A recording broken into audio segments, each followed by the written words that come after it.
Bhagavad Gita, Chapter 1, Part 3. In India, the Hindus study this Gita not because it was given by Sri Krishna to Arjuna in the battlefield of Kurukshetra, but because it is helpful in their everyday life. In the path of everyday life, if we can act as Arjuna did under the instructions of Sri Krishna, and if we follow and take advice of the buddhi or intelligence and its right direction, then we can ultimately reach the goal of all religions. Sri Krishna said, "You have lamented for those for whom you ought not to lament, and you have spoken like a wise man.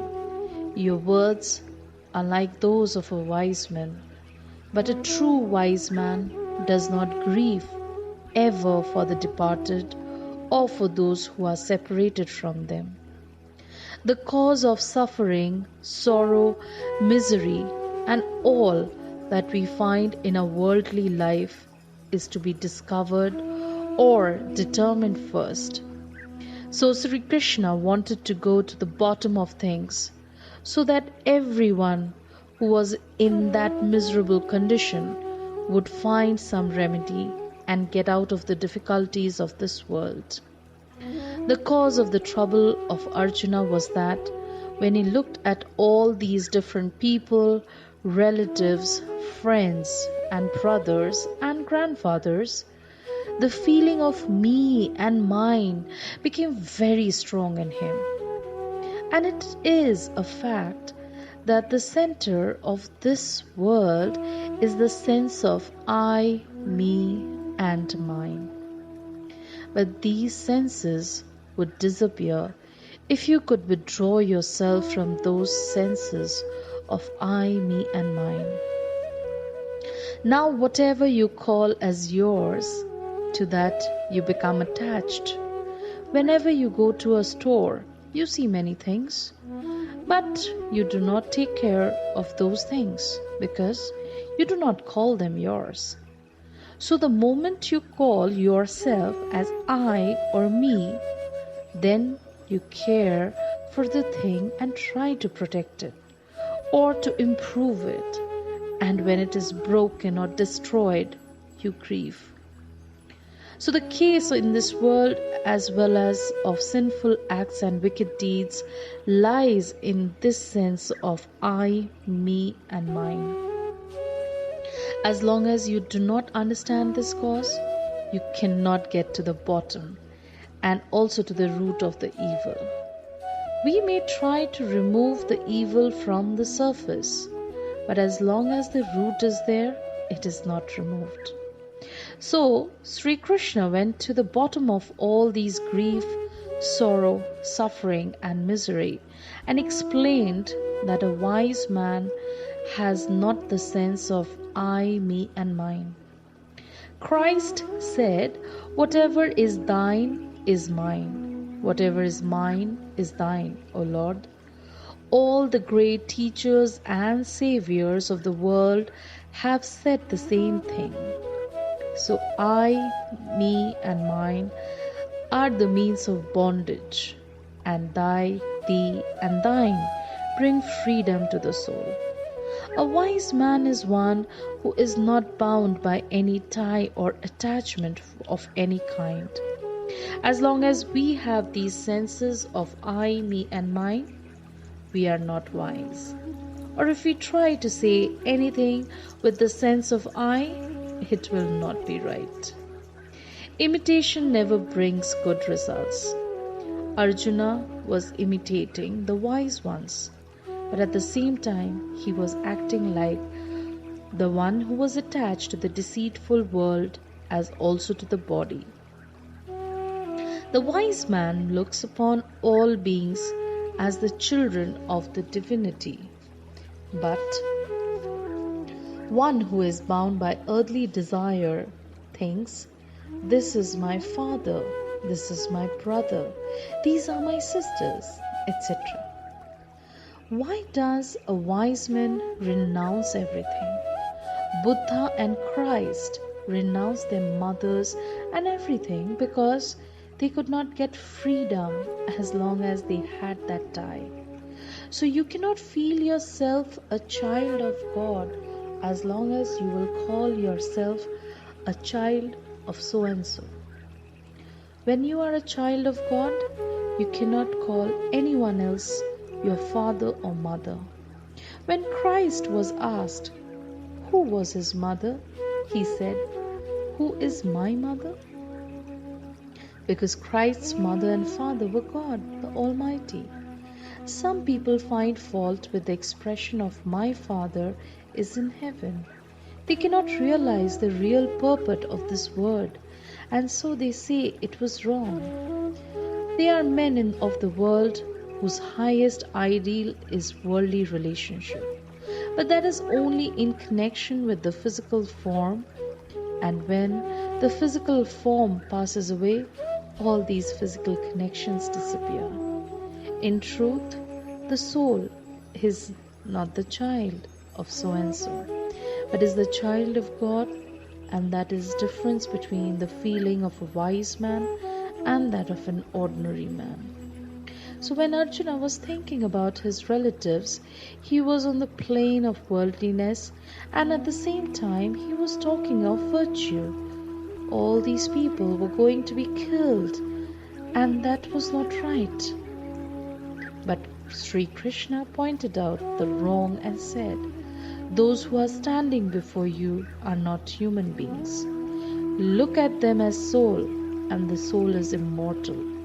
You cannot kill the soul if you have a real knowledge. You cannot kill the soul. You may say anyone may go to fight and kill anyone else. Keeping that knowledge in mind, that would not be right." This is the beginning of the philosophy which Sri Krishna is going to describe. Later on, he will show what other fallacies Arjuna had. The cause of this worldliness is ignorance, which brings grief and self-delusion. First, the individual soul deludes itself, and then it takes upon itself these relations and ties and make itself miserable, and then it suffers. The soul of the wise knows all of these things and does not commit itself.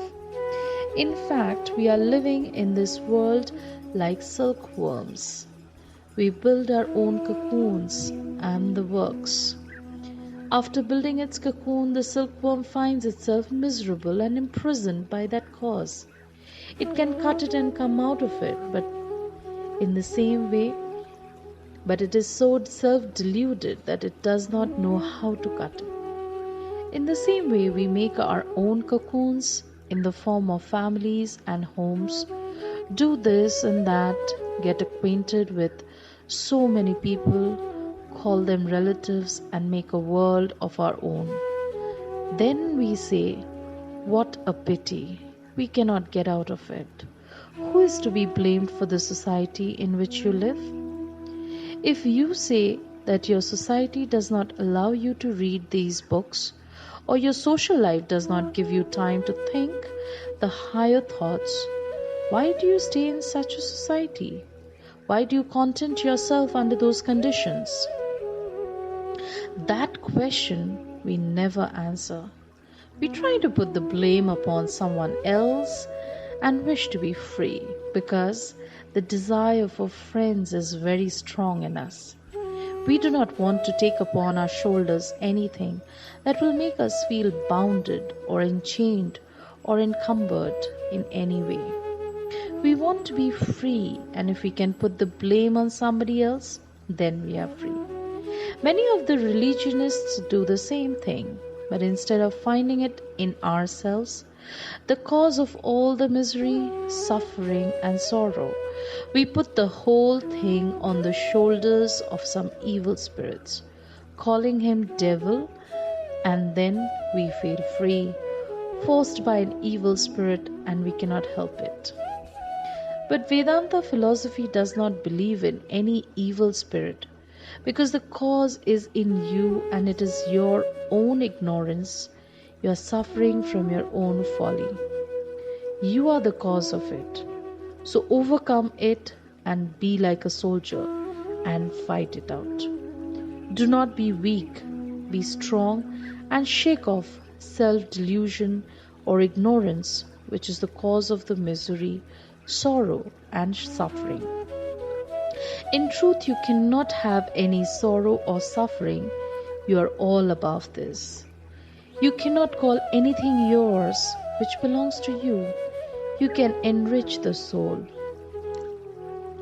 Does any poetry, position, wealth in any form enrich the soul? No. The wise man knows this, and therefore he sees that these things are there, but they produce no effect upon the soul. He does not say, "What will people think of him?" His neighbors will speak of him or her.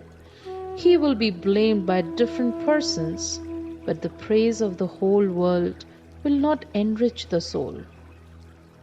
The Vedas, the Gita, and the Brahma Sutra, these three give the foundation of Vedanta philosophy. But when we are self-deluded, we do not know what is right or wrong.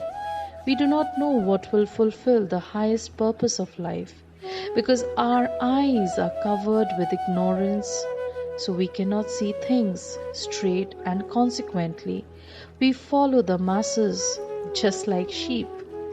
The general masses are going that way. They will cough at us if we do not follow them, and that is our condition. We are like slaves. Let us stop for a second and think. Open your eyes and perhaps we will find a better path. They are the wise ones who do not follow delusive path of the world. Leave the world on one side and go out of it, not by throwing everything aside, but by making yourselves rise above it. Wherever you go, you will have to carry your body, which is the greatest impediment. You will have to have works, clothes, and everything necessary to sustain yourself. Make them as simple as you can, and at the same time, you live on the highest plane and do not come down to these conditions, and you make yourself subject to them. The wise ones do neither grieve for the departed nor for those separated, because they know that the space relationships are only transitory. Space relations do not mean anything, and space relations exist only as we are conscious of the sense plane. Do not think of this material body. Close your eyes and you will see that you are very near, but as long as you think of the body and the limitations, you will be entangled in ignorance or nescience. So get out of the ignorance or anjana.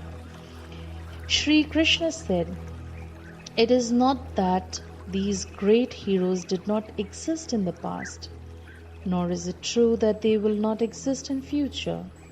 In fact, all these great souls existed in the past, will exist in future, and all of us will exist in the same way. We are all eternal.